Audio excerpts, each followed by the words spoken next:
नमस्ते नमस्कार दोस्तों। आज है 21 अगस्त और 21 अगस्त को दोस्तों आपका रेलवे ग्रुप डी का एग्जाम किसी भी शिफ्ट में आपका नहीं है। तो दोस्तों ये वीडियो उनके लिए है जिनका दोस्तों आगे आने वाले शिफ्टों में आपका एग्जाम होना बाकी है। तो दोस्तों इस वीडियो में उसी लेवल के प्रश्न को लाए गए हैं जो कि दोस्तों आपका अभी तक जितने भी शिफ्ट में आपका एग्जाम हुए उतने में पूछे गए हैं और उन्हीं से रिलेटेड टॉपिक से प्रश्न को उठाए गए हैं जो कि दोस्तों आपके आने वाले एग्जाम शिफ्टों के लिए बहुत ही इंपॉर्टेंट साबित हो सकता है। इसमें कुल 20 जीके और 25 साइंस के प्रश्नों को लिए गए हैं। तो वीडियो को अंत तक देखिएगा और चैनल पर नए हैं तो चैनल को सब्सक्राइब कर लीजिएगा, नोटिफिकेशन बेल को ऑन कर लीजिएगा। तो चलिए दोस्तों शुरू करते हैं। पहला प्रश्न है दोस्तों कि पोंगल त्यौहार तमिलनाडु में 4 दिनों तक मनाया जाता है। तो पोंगल के चौथे दिनों को क्या कहा जाता है? तो दोस्तों ये क्वेश्चन आपका एग्जाम में पूछा गया है कि पोंगल त्यौहार किस राज्य का त्यौहार है। तो ये आपका तमिलनाडु का है। इसके अलावा दोस्तों आपका 4 दिन का त्यौहार आपका मनाया जाता है पोंगल त्यौहार, उसको चौथे दिन को क्या कहा जाता है? तो उसे दोस्तों आपका कनुम पोंगल कहा जाता है। तो कनुम पोंगल दोस्तों आपका बिल्कुल राइट आंसर होगा। इसके अलावा दोस्तों आपका कि कलपक्कम न्यूक्लियर पावर प्लांट कहाँ पर स्थित है? तो दोस्तों आपका तारापुर ये न्यूक्लियर प्लांट आपका शिफ्ट में आया था। तो इस वीडियो में कलपक्कम परमाणु ऊर्जा संयंत्र को देखें तो वो दोस्तों कहाँ स्थित है? तो ये दोस्तों आपका तमिलनाडु में स्थित है। तो तमिलनाडु आपका बिल्कुल राइट आंसर होगा।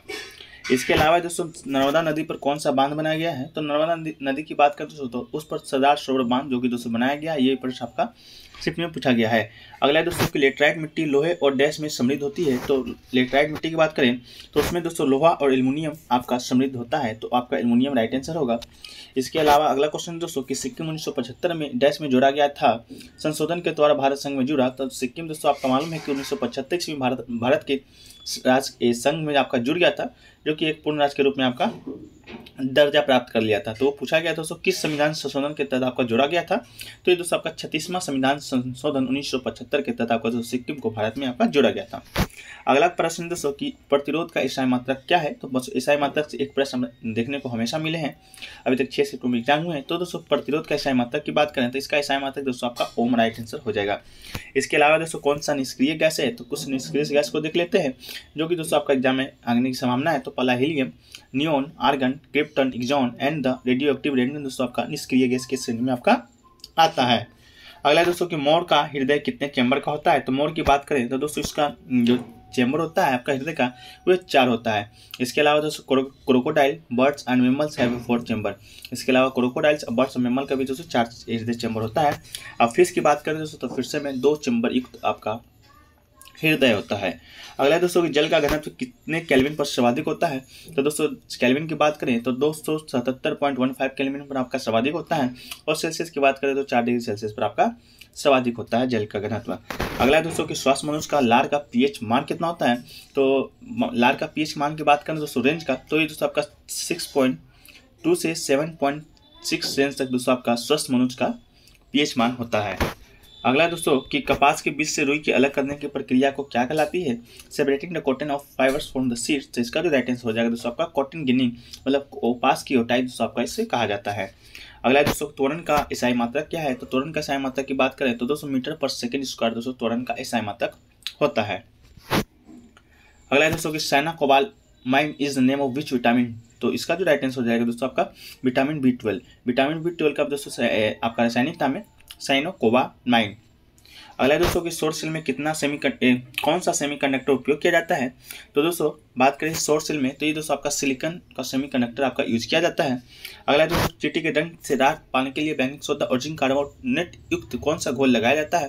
तो इसमें दोस्तों आपका कैलामाइन सोल्यूशन आपका लगाया जाता है।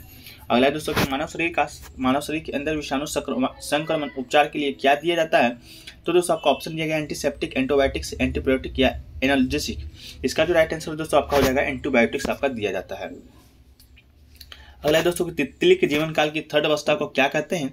तो इसकी 3rd अवस्था को दोस्तों आपका प्यूपा कहा जाता है। तो दोस्तों आपका प्यूपा राइट आंसर हो जाएगा, या सैडलासिस भी आपका कहा जाता है। इसके अलावा दोस्तों तितली के पूरे जीवन काल को देखें तो पहले दोस्तों अंडे के रूप में होता है, इसके बाद लार्वा, इसके बाद प्यूपा, इसके बाद दोस्तों एक बेस तितली के रूप में आपका पनप जाता है। तो 3rd अवस्था को दोस्तों आपका प्यूपा कहा जाता है, जिसे क्रिसलिस भी कहते हैं। अगला दोस्तों कि which plant has not the moon. तो कौन से प्लांट का दोस्तों आपका ये चंद्रमा नहीं है? तो दोस्तों मरकरी और वेनस में का आपका चंद्रमा नहीं है, बुध और शुक्र दोस्तों आपका बिल्कुल राइट आंसर होगा। अगला है कि ओजोन वायुमंडल किस परत में सर्वाधिक संघनन है? तो दोस्तों आपका क्षमता मंडल आपका बिल्कुल राइट आंसर हो जाएगा।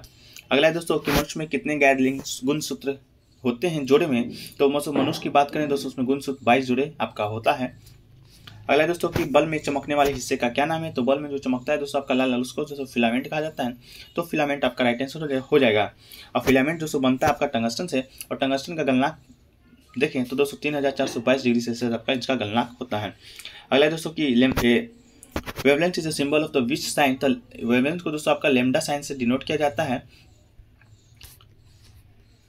अगला दोस्तों कि अमोनिया में NH3 में नाइट्रोजन और हाइड्रोजन द्रव्यमान का अनुपात क्या है, तो अमोनिया में दोस्तों हाइड्रोजन के अनुपात का बात करें तो ये दोस्तों आपका 14:3 आपका राइट आंसर हो जाएगा। इसके अलावा दोस्तों की ध्वनि तरंग की परास कितनी होती है, तो 20 हर्ट्ज से दोस्तों 20,000 हर्ट्ज के बीच आवृत्ति वाली तरंग को ध्वनि तरंग कहते हैं, जिसे श्रव्य तरंग भी कहा जाता है। अगला दोस्तों भूपर्णपट्टी में सबसे अधिक मात्रा में पाई जाने वाली धातु कौन सी है, तो दोस्तों आपका एल्युमिनियम राइट आंसर हो जाएगा। भूपर्णपट्टी में जो सबसे अधिक जो धातु पाया जाता है वो आपका एल्युमिनियम है। अगला दोस्तों की SI unit of length, SI unit of length दोस्तों लेंथ का एसआई यूनिट क्या होगा, तो दोस्तों आपका मीटर आपका बिल्कुल राइट आंसर हो जाएगा। अगला दोस्तों कि भारत में किसी राज्य की न्यायिक सेवा में जिला न्यायाधीश के अलावा अन्य व्यक्तियों की नियुक्ति किसके द्वारा की जाती है, तो ये दोस्तों आपका राज्य के राज्यपाल के द्वारा आपका किया जाता है। अगला दोस्तों कि किस वर्ष में भारतीय संसद ने नागरिकता कानून को पारित किया था, तो दोस्तों आपका 1955 ईस्वी में भारतीय संसद ने नागरिकता कानून को पारित किया है। अगला दोस्तों किस मूल ह्रास घटाकर शुद्ध राष्ट्रीय उत्पाद की गणना की जाती है, तो ये दोस्तों आपका हो जाएगा सकल राष्ट्रीय उत्पाद आपका राइट आंसर हो जाएगा। GNP माइनस डिप्रिसिएशन बराबर NNP दोस्तों आपका बिल्कुल राइट आंसर है। अगला दोस्तों की आर्थिक सर्वेक्षण 2021-22 के अनुसार उक्त वर्ष के दौरान किस क्षेत्र ने भारत के घरेलू उत्पाद GDP में सर्वाधिक योगदान दिया है, तो दोस्तों आपका सेवा क्षेत्र में दोस्तों आपका सर्वाधिक योगदान दिया है।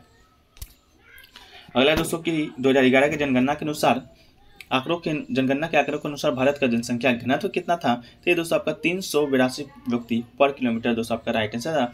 सबसे कम किस राज्य का था, तो दोस्तों अरुणाचल प्रदेश का था, 17 व्यक्ति पर किलोमीटर स्क्वायर था। इसके अलावा सबसे ज़्यादा की बात करें तो दोस्तों आपका बिहार था, जहाँ पर 1104 व्यक्ति किलोमीटर पर सेकेंड आपका जनसंख्या घनत्व था। इसके अलावा दोस्तों कि भारतीय संविधान के किस अनुच्छेद के अंतर्गत ग्राम पंचायत का गठन किया जाता है, तो दोस्तों अनुच्छेद 40 के तहत आपका ग्राम पंचायत का गठन किया जाता है। तो पंचायतों से दोस्तों आपका आर्टिकल है 243 से दोस्तों यहाँ तक, जो कि दोस्तों आपको पढ़ कर जाना है, जो कि दोस्तों पिछले वीडियो में मैंने बताया था, तो जाकर देख लेना है। अगला दोस्तों कि भारतीय संविधान के किस अनुच्छेद के अंतर्गत ग्राम पंचायत का गठन, तो अनुच्छेद 40 आपका राइट आंसर हो जाएगा। पंचायत का वर्णन करें दोस्तों तो भाग 9 में है, अनुच्छेद 243 से दोस्तों आपका ये क ख ग दोस्तों पंचायतों का अलग अलग के बारे में वर्णन किया गया है, तो उसको आप देख लीजिएगा। और पंचायती राज दिवस की बात करें दोस्तों 24 अप्रैल को पंचायती राज दिवस को मनाया जाता है। अगला दोस्तों की निम्न में से किसे भारत का नेपोलियन कहा जाता है, तो भारत के नेपोलियन की बात करें दोस्तों तो समुद्रगुप्त को कहा जाता है। भारत का नेपोलियन समुद्रगुप्त को किसने कहा था, तो दोस्तों B.A. स्मिथ ने कहा था, जो कि दोस्तों एक प्रसिद्ध इतिहासकार हैं। अगला दोस्तों कि निम्नलिखित में कौन सा क्षेत्र उष्णकटिबंधीय सदाबहार वनों से ढका हुआ है, तो दोस्तों आपका पश्चिमी घाट वेस्टर्न घाटी दोस्तों आपका उष्णकटिबंधीय सदाबहार वन से आपका ढका गया है। अगला कि टोक्यो ओलंपिक 2021 की पदक तालिका में भारत का कौन सा स्थान है, तो दोस्तों भारत का 48वां स्थान है। टॉप पर दोस्तों आपका संयुक्त अमेरिका रहा था। अगला दोस्तों कि भारत नेपाल संयुक्त सेना अभ्यास का 15वां संस्करण हाल ही में संपन्न हुआ है, उस अभ्यास का क्या नाम था, तो उस अभ्यास का नाम दोस्तों आपका सूर्य किरण था। तो सूर्य किरण आपका राइट आंसर हो जाएगा। इसके अलावा दोस्तों विश्व जल दिवस प्रत्येक वर्ष किस दिन को मनाया जाता है, तो ये दोस्तों आपका 22 मार्च को आपका बनाया जाता है। वहीं बात करें दोस्तों विश्व पर्यावरण दिवस का, तो ये दोस्तों आपका 5 जून को मनाया जाता है। इसके अलावा दोस्तों निम्नलिखित में से किसे फेमिना मिस इंडिया 2022 से सम्मानित किया गया है, तो ये दोस्तों आपका मानसा वाराणसी को आपका फेमिना मिस इंडिया 2022 से सम्मानित किया गया है। अगला है दोस्तों आपका कि जनवरी 2021 में टीका मैत्री पहल के तहत किन देशों ने कोविड टीके भेजे थे, भारत ने किन देश को कोविड टीका भेजा था दोस्तों टीका मैत्री पहल के तहत, तो ये दोस्तों आपका भूटान और मालदीव, ये दोनों देशों को दोस्तों आपका टीका मैत्री के तहत कोविड टीका भारत ने भेजा था। अगला दोस्तों राजा राम मोहन देश के संस्थापक थे, तो ये दोस्तों आपका ब्रह्म समाज के संस्थापक थे, तो ब्रह्म समाज आपका बिल्कुल राइट आंसर हो जाएगा। इसके अलावा दोस्तों भारत के संविधान में मौलिक कर्तव्यों का उल्लेख निम्नलिखित में किस अनुच्छेद में किया गया है, तो इसका जो अनुच्छेद है दोस्तों आपका 51A में आपका किया गया है। बल इसमें संविधान संशोधन 1976 के तहत दोस्तों इसको जोड़ा गया था, जो कि दोस्तों भारत का लघु संविधान भी उसे कहा जाता है। अगला दोस्तों कि भारत के संविधान का अनुच्छेद 21A क्या प्रदान करता है, तो ये दोस्तों आपका शिक्षा का अधिकार प्रदान करता है दोस्तों आपका, तो शिक्षा राइट आंसर हो जाएगा। अगला दोस्तों कि भारतीय संविधान का अनुच्छेद 307 किसको वित्तीय आपातकाल घोषित करने का अधिकार देता है, तो ये दोस्तों आपका भारत के राष्ट्रपति को वित्तीय आपातकाल घोषित करने का अधिकार देता है। हालांकि दोस्तों अभी तक वित्तीय आपातकाल भारत में एक बार भी नहीं लागू हुआ है। बात करें दोस्तों आपातकाल का, तो आपातकाल 3 तरह का होता है आपका, तो तीनों तरह का जो आपातकाल होता है दोस्तों भारत के राष्ट्रपति के द्वारा ही आपका लागू किया जाता है। तो दोस्तों इतना ही प्रश्न आज के महत्वपूर्ण सिलेक्टेड थे जो कि दोस्तों आपका अगले आने वाले शिफ्टों में आने की संभावना है। तो वीडियो कैसा लगा कमेंट सेक्शन में बताइएगा। और दोस्तों इस वीडियो का PDF लिंक आप हमें टेलीग्राम लिंक से प्राप्त कर सकते हैं, या दोस्तों व्हाट्सअप नंबर 7997374166 से दोस्तों आप इसे डाउनलोड कर सकते हैं मैसेज कर कर। तो चलिए दोस्तों वीडियो को यहीं पर समाप्त करते हैं। वीडियो अच्छा लगा तो वीडियो को लाइक कर दीजिएगा और कमेंट सेक्शन में बताइएगा दोस्तों कि ऐसा ही इंपॉर्टेंट प्रश्न चाहिए या नहीं। तो मिलते हैं दोस्तों नेक्स्ट वीडियो में। जब तक के लिए जय हिंद, जय भारत।